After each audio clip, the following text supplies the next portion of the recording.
guys, so ayun, nag-aaway na naman kaming mag-ina. Ayun na naman siya.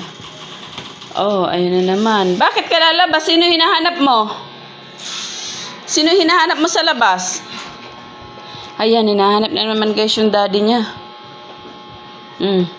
Mukhang daddy kasi yan guys. Mawala lang yung daddy niya. Hinahanap na naman niya, oh. O, asan si daddy? Sige nga, asan ang daddy mo? Sige nga, nasan ang daddy mo? Wala dyan. Oh. Yan, pag hinahanap niya ang daddy niya guys, lagi siya nakatanaw dyan sa labas. O, diba sabi ko sa'yo, later pa dadating si daddy. 6 pa. O, tawagin mo si daddy. Baka dumating, tawagin mo. Dali na. Tawagin mo si daddy para dumating na si daddy. Tawagin mo si daddy, dali. Dali, tawagin mo si daddy.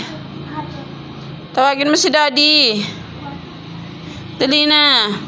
Tawagin mo daw si daddy. Oh, asan nga si daddy? Wala naman nga si daddy. Oh, tawagin mo nga kasi si daddy. Dali na, tawagin mo na si daddy. Malay mo dumating si daddy. Nagkikipagsagutan pa yan guys.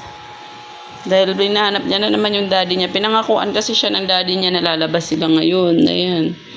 Eh, biglang pumasok yung daddy niya. Ayan. Mula pa kanina pag alis ng ama, nagagalit na siya. Hinahanap yung tatay niya kung saan na nagpupunta. Ewan ko sa makulit na to, mukhang tatay niya eh.